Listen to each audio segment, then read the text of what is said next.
Hi and welcome. In this video I will provide an overview of the GT Power watt meter and power analyzer.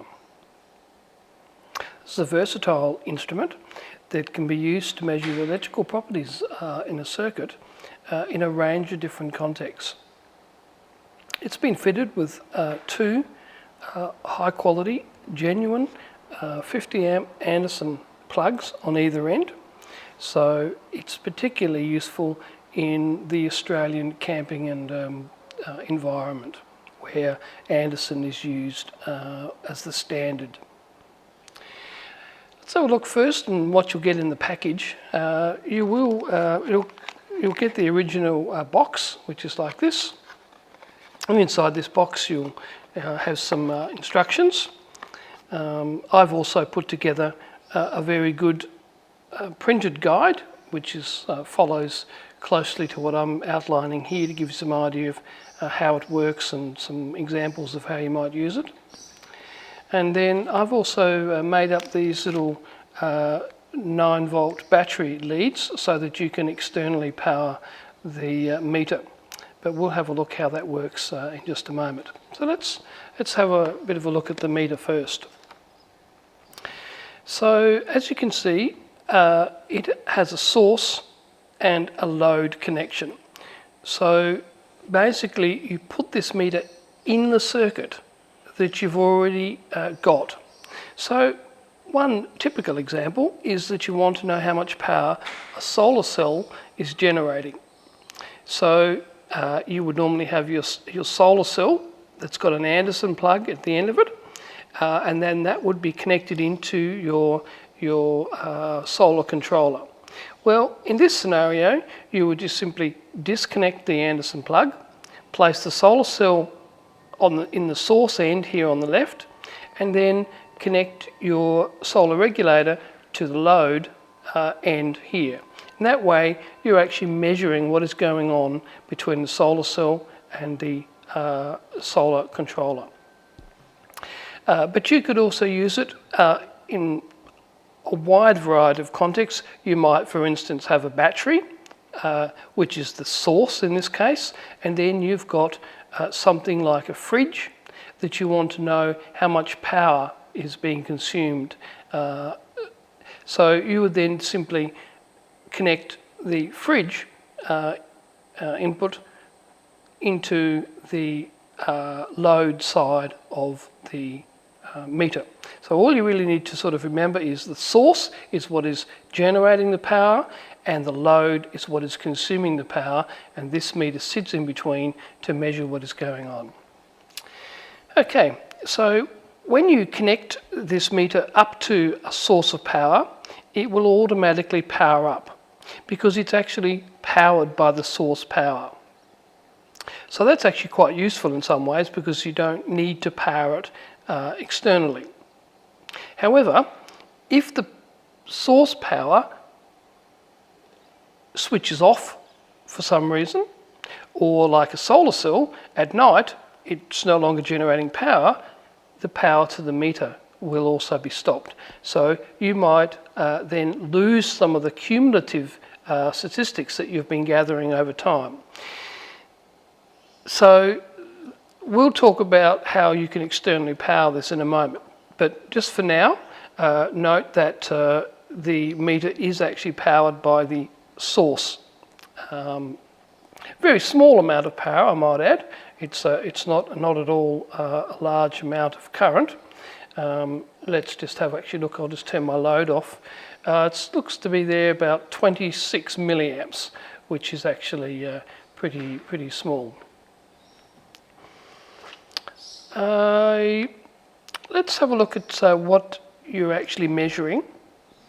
So up in the top left-hand corner, we have the current, and that's measured in amps. So in this case here, it's 1.51 amps. And as you can see, as I vary the amount of current that the load is consuming, the current will increase. Now this is an instantaneous measure, so it's actually being measured in real time. So you can see as I'm adjusting that current, or adjusting the load, it is automatically adjusting there. In the top right hand side, we are measuring the voltage. Now this is the voltage at the source side of the meter. So if I adjust this voltage here from the source, we will see that it's going down and it's being tracked in real time. So that's actually quite useful to be able to see what's going on the source side. On the bottom right hand side, we see the amount of power being consumed on the load side. So if this were the case, say, of a fridge or a light, a 12-volt LED, for instance, this is telling you how much power is being consumed by that load. And you can see in our case here, it's about 19.5 watts. Now, as we know from Ohm's law, power is current times voltage, so we're just simply multiplying the current and the voltage together. So they're the three instantaneous or real-time values that it reads. The other items are measured over time. So let's have a look. They are on the bottom left-hand side, and they cycle through a range of different items. So let's have a look at the first one here. For instance, 0.772 amp hours. Now, amp hours are a measure of power consumed over time. So this represents how many amp hours have been consumed since the meter was turned on. So that's important. So if the meter is powered off, if I were to turn the power off here now, and I can just actually do that. If I just simply turn the source power off, you'll notice the meter powers down, and when I power it on, you'll see that the amp hours have gone back to 0. So it really is only measuring it as long as there is power connected to the meter. So that's important to realise. Let's have a look at our next measure. And that is WH, which is watt hours. This is, again, another measure of power. And again, it's a cumulative thing, and it will increase over time, giving you a measure of how many watt hours were consumed by the load over time. Let's have a look at the next one. Amp hours, watt hours, AP. This is amps peak.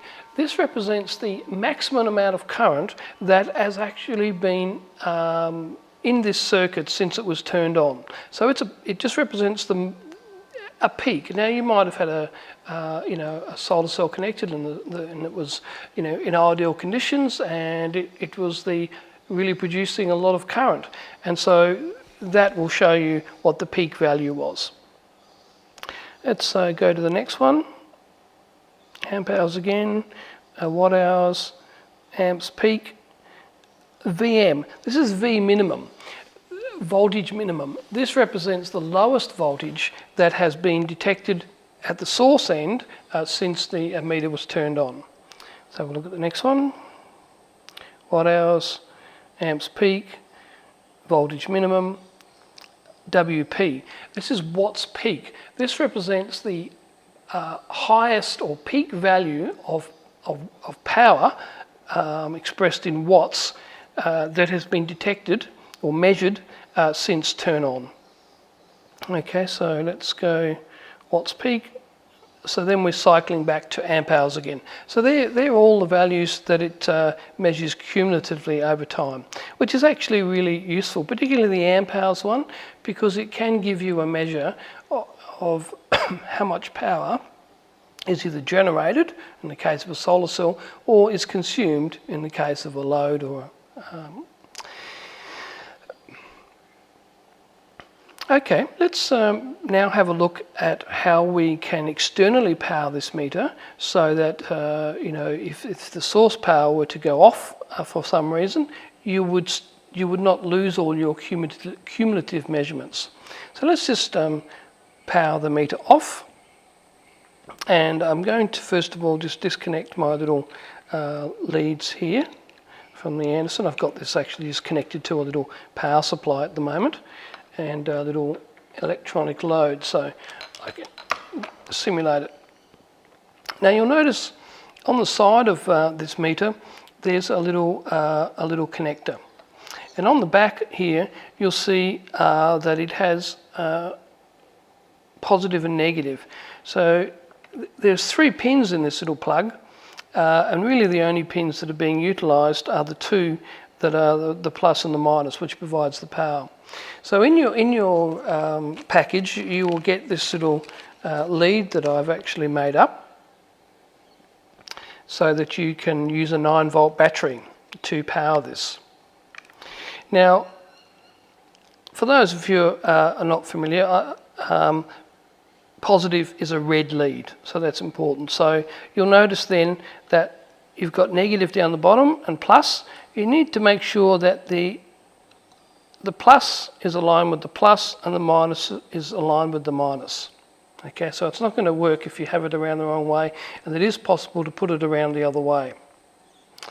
So I've got some good pictures of this in the guide that I send out with the meters. So don't worry if you're not seeing it clearly in this video. Okay, once you've got that connected in, all you need to do then is just simply connect up a 9-volt battery to the meter. Now you'll notice that as soon as I did that, the meter sprang to life and it begins working.